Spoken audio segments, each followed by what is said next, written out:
What's better than Anchor's podcast creation tools? Nothing. Mankind has always searched for evidence of God's perfection, and we found it. Anchor is the easiest way to make a podcast. Anchor gives you everything you need in one place for free, which you can use straight from your phone or computer. The creation tools allow you to record and edit your podcast so it sounds great. They'll distribute your podcast for you so it can be heard everywhere. Spotify, Apple Podcasts, Google Podcasts, and the lesser of the podcast platforms like Stitcher. You can easily make money from your podcast with no minimum listenership. I've made $5, and I've been doing this for 3 months. So, download the Anchor app or go to anchor.fm to get started. Before I start the show, I feel like there should be a warning. I'm reading public domain books and short stories and whatever else. Some of it may be offensive. I don't read these things before, so I don't review it, so it's kind of just by chance. So if anything in here is offensive, or most likely with these really old books, bigoted, don't hold me responsible. I'll be just as surprised as you are. And with that, enjoy this episode of Leaves of Glen. I am Glenn Nuzzles.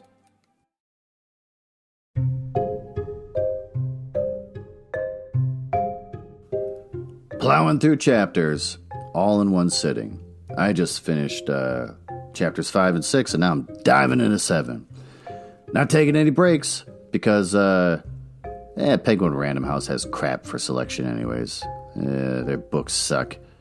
So, what did we learn in the last chapter? We learned that Dorian and Basil and Henry all sit down for some kind of dinner.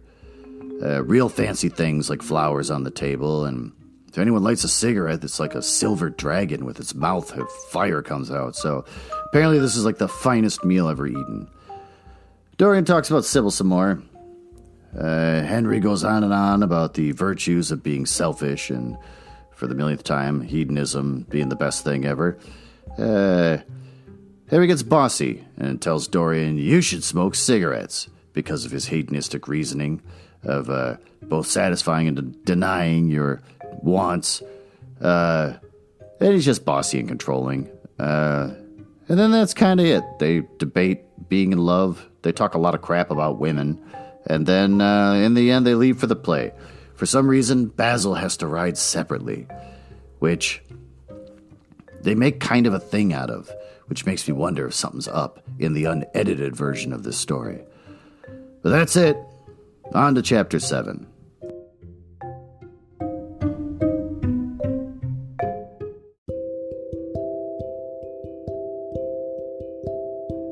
Chapter 7.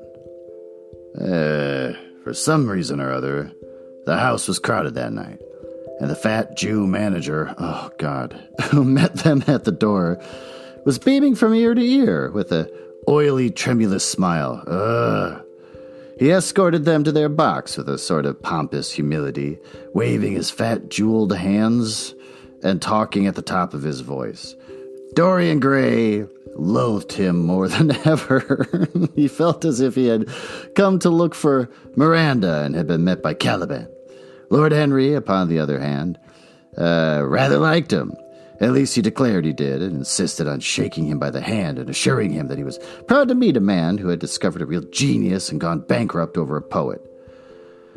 Hallward amused himself with watching the faces in the pit. The heat was terribly oppressive, and the huge sunlight flamed like a monstrous dahlia with petals of yellow fire. The youths in the gallery had taken off their coats and waistcoats and hung them over the side. They talked to each other across the theater and shared their oranges with the tawdry girls who sat beside them. Some women were laughing in the pit. Their voices were horribly shrill and discordant. Whether it's Jewish people or just women, everything is insulting. The sound of the popping corks came from the bar. What a place to find one's divinity in, said Lord Henry. Yes, answered Dorian Gray. It was here I found her, and she is divine beyond all living things. When she acts, you will forget everything. These common, rough people with their coarse faces and brutal gestures become quite different when she is on the stage. They sit silently and watch her. They weep and laugh as she wills them to do. She makes them as responsive as a violin. She spiritualizes them, and one feels that they are of the same flesh and blood as oneself. The same flesh and blood as oneself? Oh, I hope not, exclaimed Lord Henry, who was scanning the occupants of the gallery through his opera glass. Don't pay any attention to him, Dorian, said the painter. I understand what you mean, and I believe in this girl. Anyone you love must be marvelous, and the girl who has the effect you describe must be fine and noble. To spiritualize one's age, that is something worth doing. If this girl can give you a soul to those who have lived without one, it can create the sense of beauty in people whose lives have been sordid and ugly. If she can strip them of their selfishness and lend them tears for sorrows and not their own, she is worthy of all your adoration, worthy of the adoration of the world. This marriage is quite right.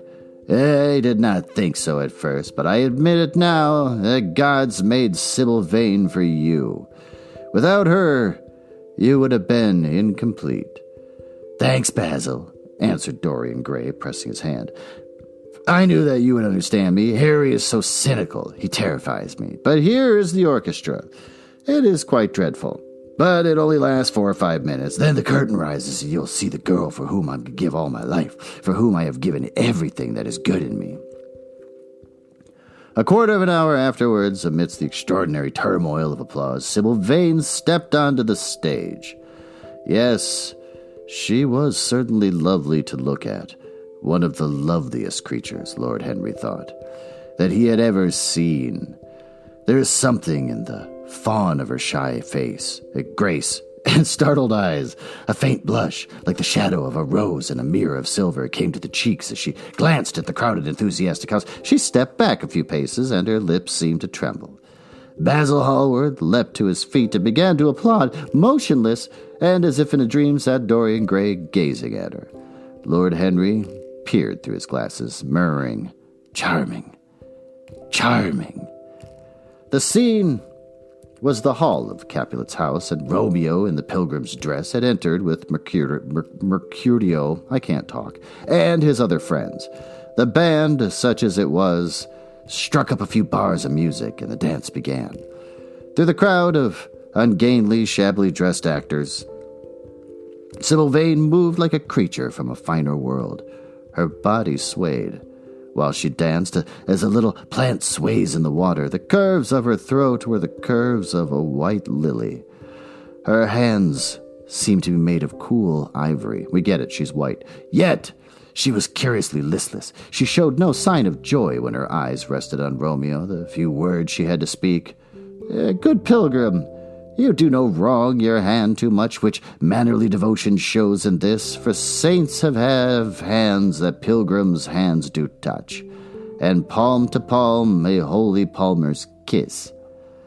With the brief dialogue that follows were spoken in a thoroughly artificial manner. The voice was exquisite, but from the point of view of tone it was absolutely false. It was wrong in color. It took away all the life from the verse. It made the passion unreal. Dorian Gray grew pale as he watched her. He was puzzled and anxious. Neither of his friends dared to say anything to him. He seemed to them to be absolutely incompetent.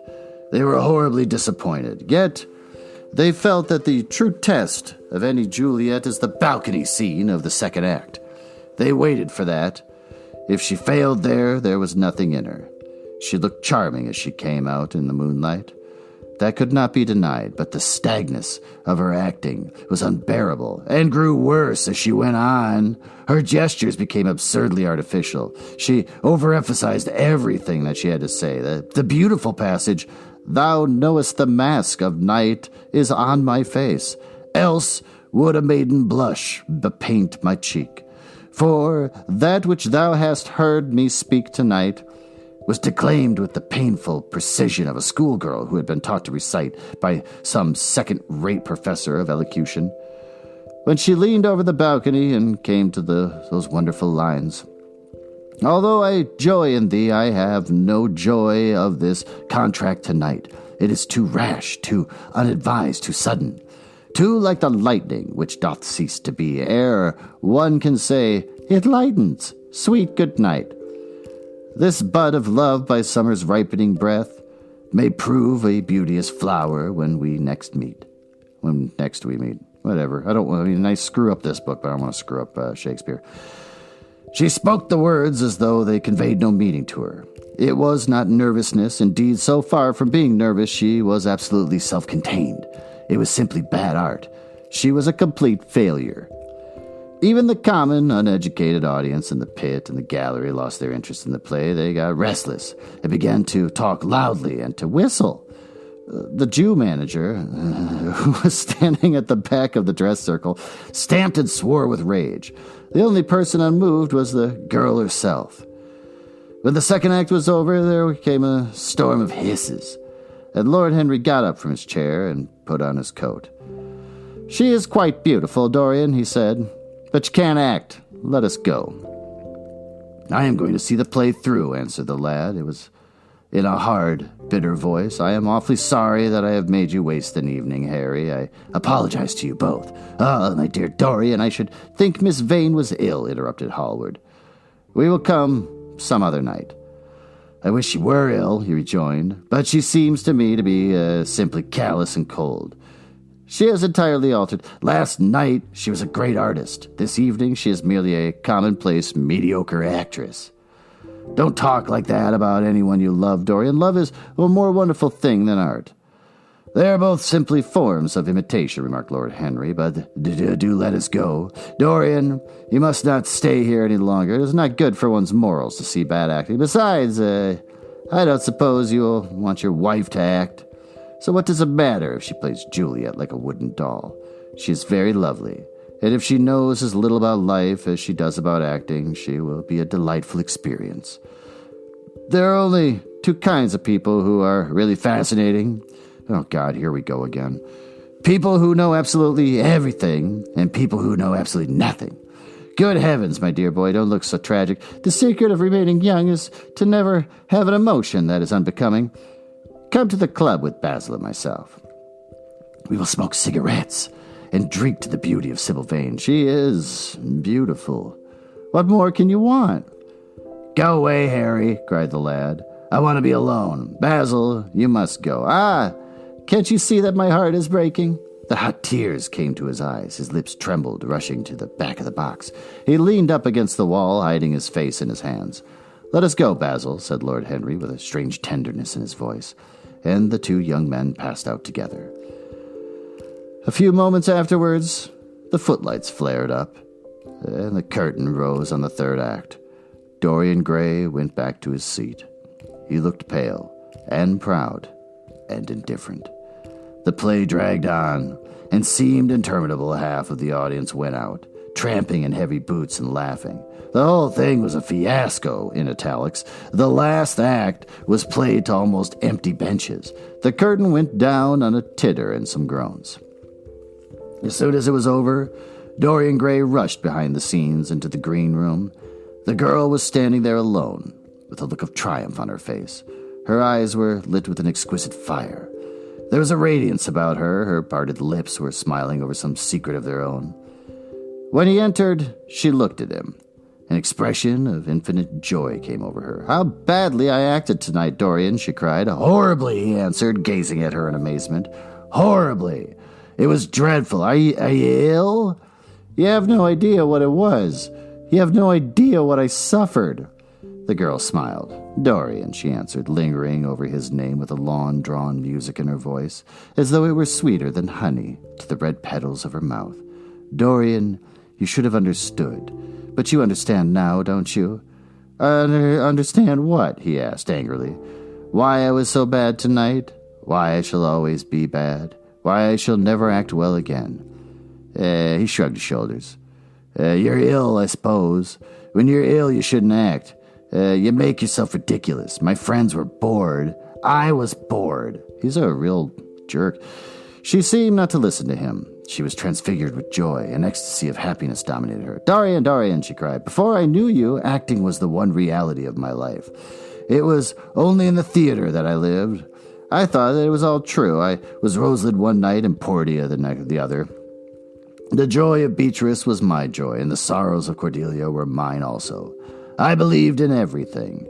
The common people who acted with me seemed to me to be godlike. The painted scenes were my world. I knew nothing but shadows, and I thought them real. You came. Oh, my beautiful love. You freed my soul from prison. You taught me that what reality really is. Tonight, for the first time in my life, I saw through the hollowness, the sham, the silliness of the empty pageant in which I've always played. Tonight, for the first time, I became conscious that Romeo was hideous and old and painted, that the moonlight in the orchard was false, that scenery was vulgar, and that the words I had to speak were unreal. They were not my words. They were not what I wanted to say. You had brought me something higher, something of which all art is but a reflection. You had made me understand what love really is. My love, Prince Charming, Prince of Life, I have grown sick of shadows. You are more to me than all art can ever be. What have I to do with the puppets of a play? When I come on tonight, I could not understand how it was that everything had gone from me. I thought that I was going to be wonderful. I found that I could do nothing. Suddenly it dawned on my soul what it all meant. The knowledge was exquisite to me. I heard them hissing, and I smiled. What could they know of love such as ours? Take me away, Dorian. Take me away with you, where we could be quite alone. I hate the stage. I might mimic a passion that I do not feel, but I cannot mimic one that burns me like fire. Oh, Dorian, Dorian, you understand now what it signifies? Even if I could do it, it'd be a profanation for me to play being in love. You've maybe see that. He flung himself down on the sofa and turned away his face. You have killed my love, he muttered. She looked at him in wonder and laughed. He made no answer. She came across to him, and with her little fingers stroked his hair. She knelt down and pressed his hands to her lips. He drew them away, and a shudder ran through him. Then he leapt up and went to the door. Yes, he cried, you have killed my love. You used to stir my imagination. Now you don't even stir my curiosity. You simply produced no effect. I loved you because you were marvelous, because you had genius and intellect, because you realized the dreams of the great poets. It gave shape and substance to the shadows of art. You have thrown it all away. You are shallow and stupid. My God, how mad I was in love to you. What a fool I have been. You are nothing to me now. I will never see you again. I will never think of you. I will never mention your name. You don't know what you were to me once. Why, once, ... Oh, I can't bear to think of it. I wish I had never laid eyes upon you. You have spoiled the romance of my life. He won't shut up. How little you know of love if you say it mars your art.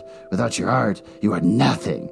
I would have made you famous, splendid, magnificent. The world would have worshipped you, and you would have borne my name. What are you now? A third-rate actress with a pretty face. The girl grew white and trembled, probably whiter than normal.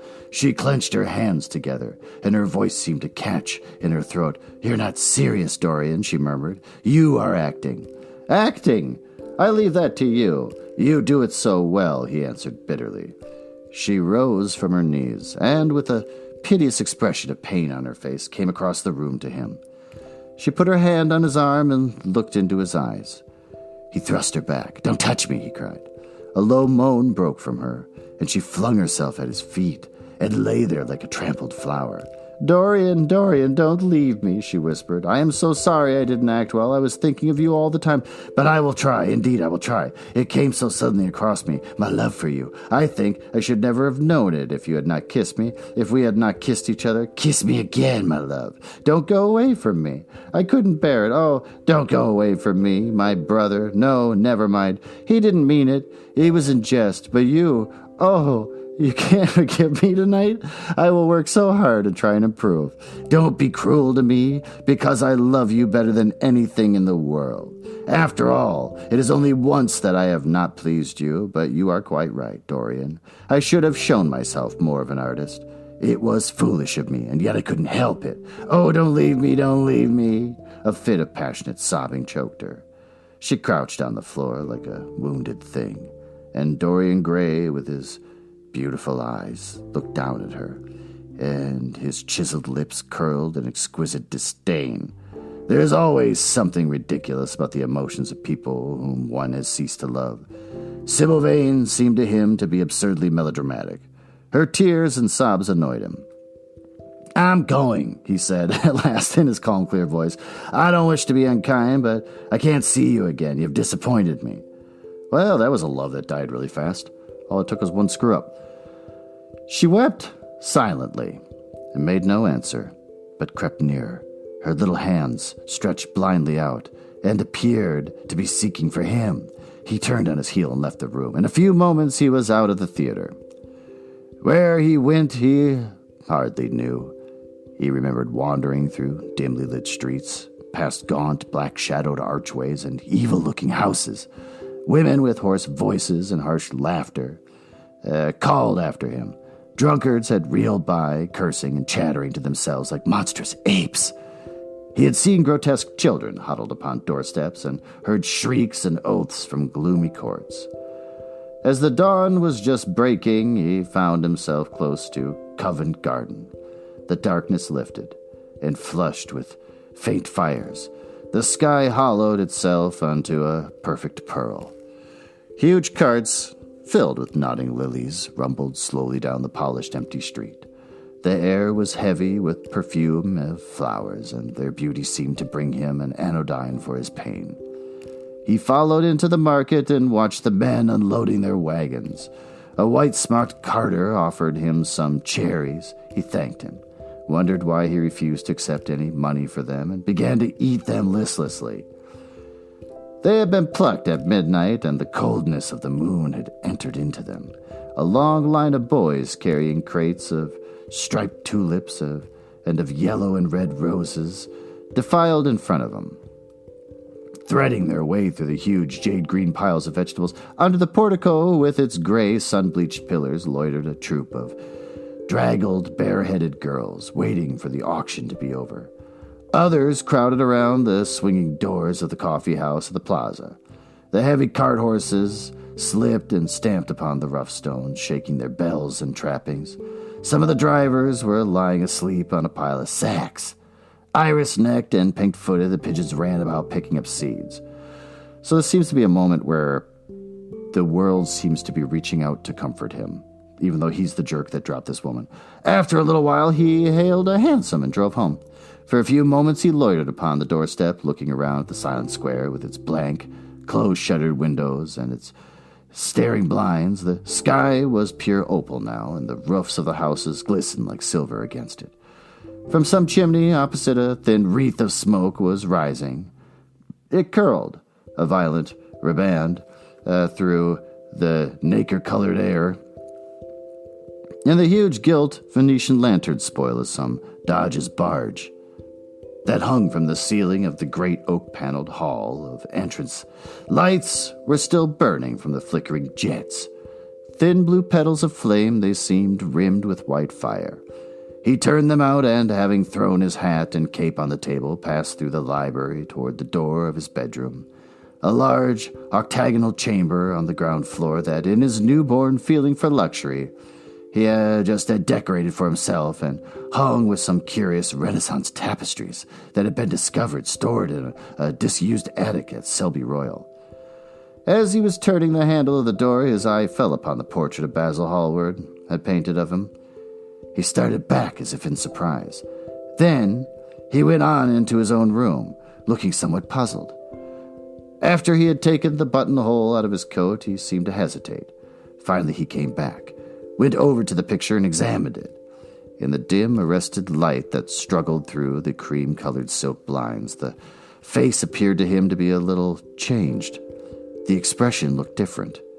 One would have said that there was a touch of cruelty in the mouth. It was certainly strange. He turned around and, walking to the window, drew up the blind. The bright dawn flooded the room and swept the fantastic shadows into dusty corners where they lay shuddering. But the strange expression that he had noticed in the face of the portrait seemed to linger there, to be more intensified even. The quivering, ardent sunlight showed him the lines of cruelty around his mouth as clearly as if it had been looking into a mirror after he'd done some dreadful thing. He winced, and, taking up from the table an oval glass framed in ivory cupids, one of Lord Henry's many presents to him, glanced hurriedly into its polished depths. No line like that had warped his red lips. What did it mean? He rubbed his eyes and came close to the picture and examined it again. There were no signs of any change when he looked into the actual painting, and yet there was no doubt that the whole expression had altered. It was not merely a fancy of his own, the thing was horribly apparent. He threw himself into a chair and began to think. Suddenly, there flashed across his mind what he had said in Basil Hallward's studio the day the picture had been finished. Yes, he remembered it perfectly. He had uttered a mad wish that he himself might remain young, and that the portrait grow old. That his own beauty might be untarnished, and the face on the canvas bear the burden of his passions and his sins. That the painted image might be seared with the lines of suffering and thought, and that he might keep all the delicate bloom and loveliness of his then just conscious boyhood. Surely his wish had not been fulfilled. Such things were impossible. It seemed monstrous even to think of them, and yet there was the picture before him, with the touch of cruelty in the mouth. Cruelty! Had he been cruel? It was the girl's fault, not his. He had dreamed of her as a great artist and given his love to her because he had thought her great. Then she had disappointed him. She had been shallow and unworthy, and yet a feeling of infinite regret came over him as he thought of her lying at his feet sobbing like a little child. He remembered with what callousness he had watched her. Why had he been made like that? Why had such a soul been given to him? But he had suffered also. During the 3 terrible hours that the play lasted, he had lived centuries of pain, eon upon eon of torture. His life was well worth hers.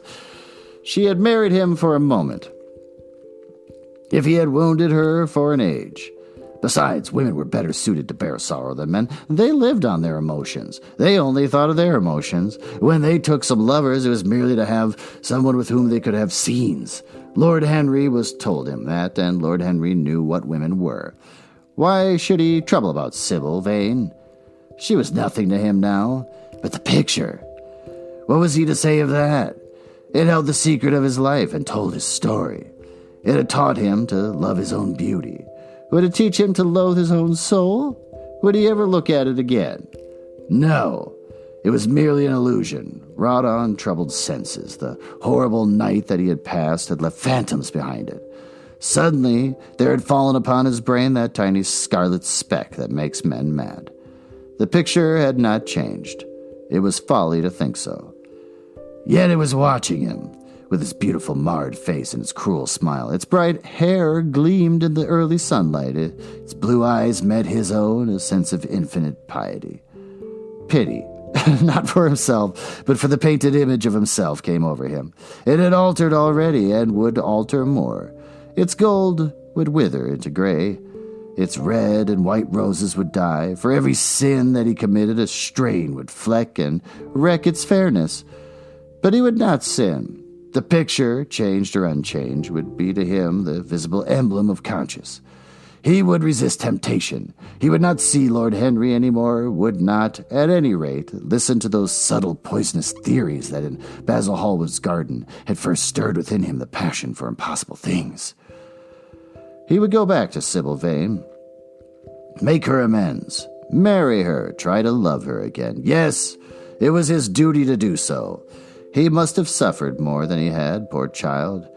He had been selfish and cruel to her. The fascination that he had exercised over him would return, and they would be happy together. His life with her would be beautiful and pure. He got up from his chair and drew a large screen right in front of the portrait, shuddering as he glanced at it. How horrible, he muttered to himself, and he walked across to the window and opened it.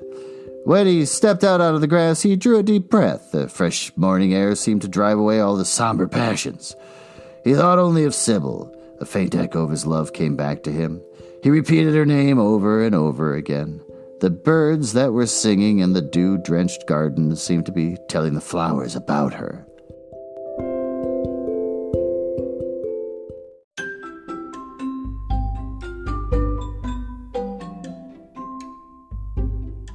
Well, there you have Chapter 7. What do we learn? If you suck at what you do, you're not worth marrying. Doesn't matter how much you beg and plead, you're gonna get dumped. So, if someone falls in love with you, literally do not change a single thing about you from when that person fell in love with you. Because if you're more complicated than whatever they thought of you in the first place, you're screwed. So he goes home, poor Dorian, and the world around him seems to apologize. But nothing's going to cheer up this beautiful little fussy boy. Until he gets home and he sees his painting sitting in his real fancy home, and he notices harsh lines around the mouth, which freaks him out and makes him remember that he basically sold his soul for the painting to age while he never does. And he realizes that it's also absorbing his sins, so he says, I'm not going to sin anymore. I'm going to run back to Sybil, who I just dumped, and tell her I want to get married still. And that's where the chapter leaves off. Let's hope nothing bad happens between now and then. Let's hope that it all just works out and that Sybil doesn't kill herself or anything because she's dramatic. We'll find out in the next chapter. Thank you for listening. Tune in next time.